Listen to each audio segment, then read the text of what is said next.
Michelle from the Ink Kitchen. I'm in the A.Magic booth, and A.Magic has millions of beautiful foils behind me. And I will go ahead and introduce yourself and what you do at A.Magic. So I'm Kevin Michaels. I'm Director of Sales for A.Magic Textile Foils. So Kevin and I have worked together for a really long time and made some cool t-shirts. And I thought we could talk a little bit about if you're in a shop and you want to get started with foil, what would be kind of the first step?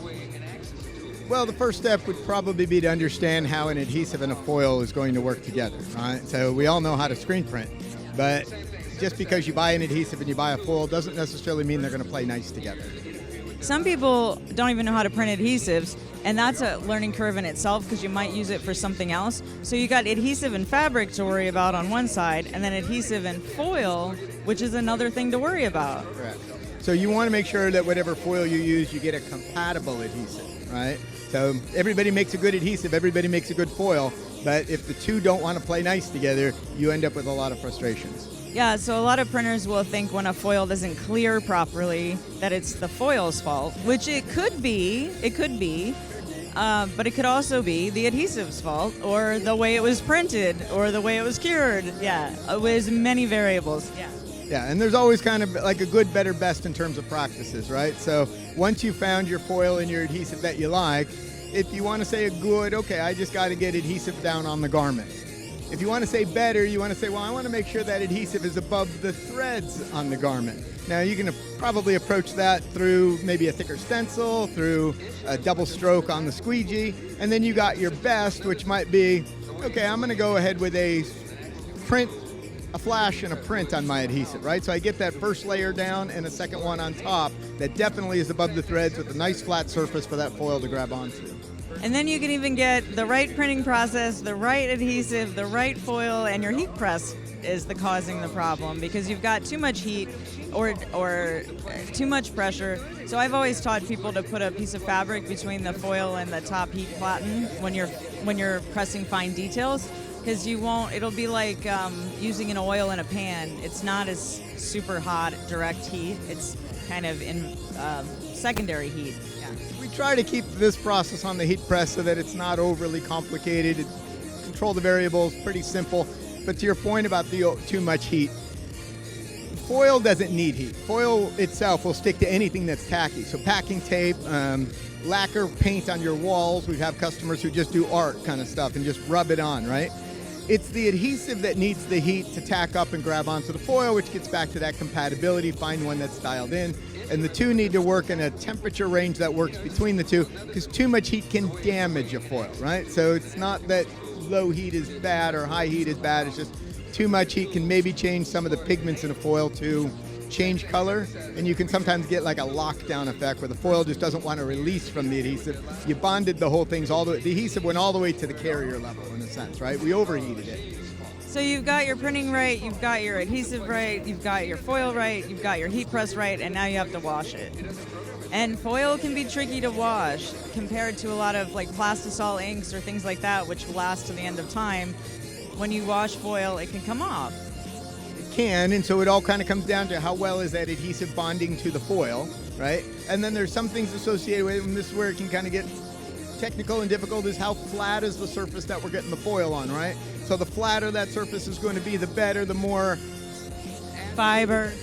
And that's part of that, like print, flash print, and so on. So like we have a phenomenal success rate with wash durability when you use a cuttable vinyl. There's cuttable adhesives that work as a foil adhesive, but they're really thick and they get on the shirt, and then when you foil on, they're really flat, and everything just goes great, right? So how can you replicate that in the screen print process? Some of that's the print, flash print, some of that's the thicker stencil, some of it's the type of the adhesives that you're working with, and all of that to get that really strong bond. That's right. So working with branded apparel, the wash tests are very intense, and they can be multiple wash tests at high temperatures, which is rough on foil. But we've learned application that you put surface underneath, kind of describing what you were saying about, what did you...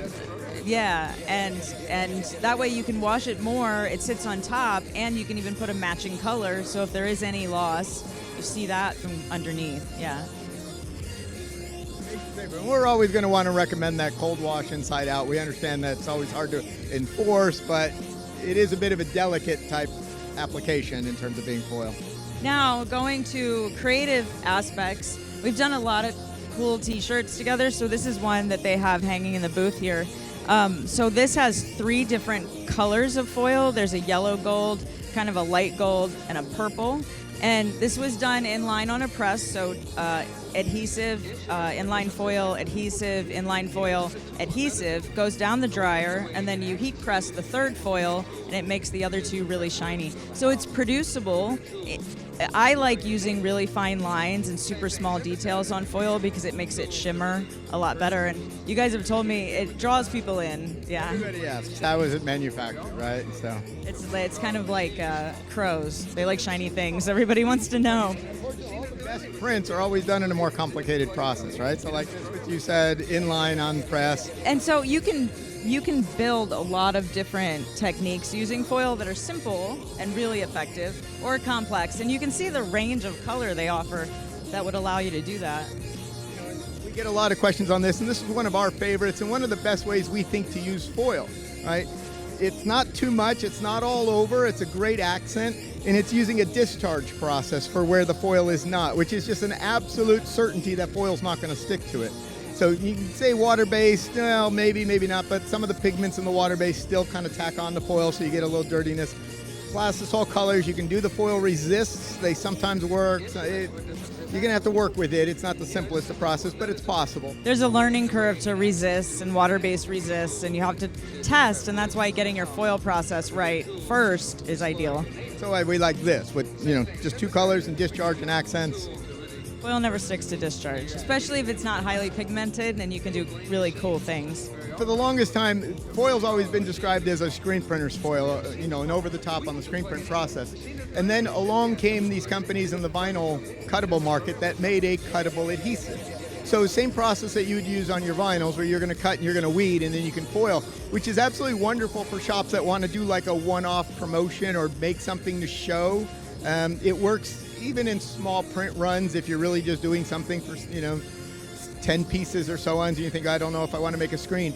You can use these cuttable adhesives. They work phenomenally. The wash durability is great. It's really a simple process, and that's what we could do a demonstration of if you're interested. Kevin's going to give us a demo over here of the foil in action and explain everything. So to keep this simple, we're going to start out by just using what's called a cuttable adhesive, right? So we're not screen printing or anything, but this is a product that's sold through most of your vinyl distributors.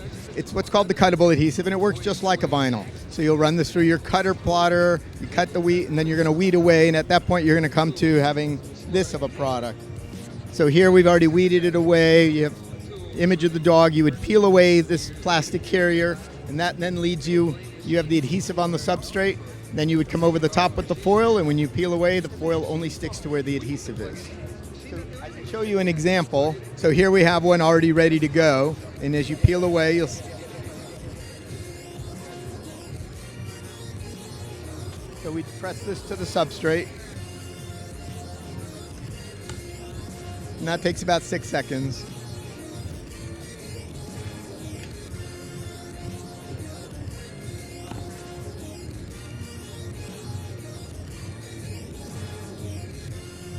So now we've moved our adhesive from the carrier to the substrate. Now we can pick any, go over the top with the foil.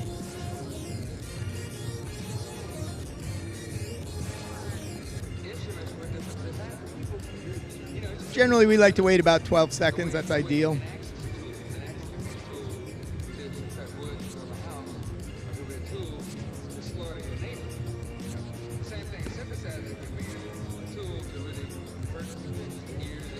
And then we're able to peel the foil.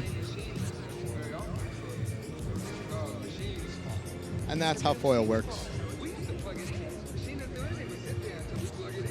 It doesn't program itself.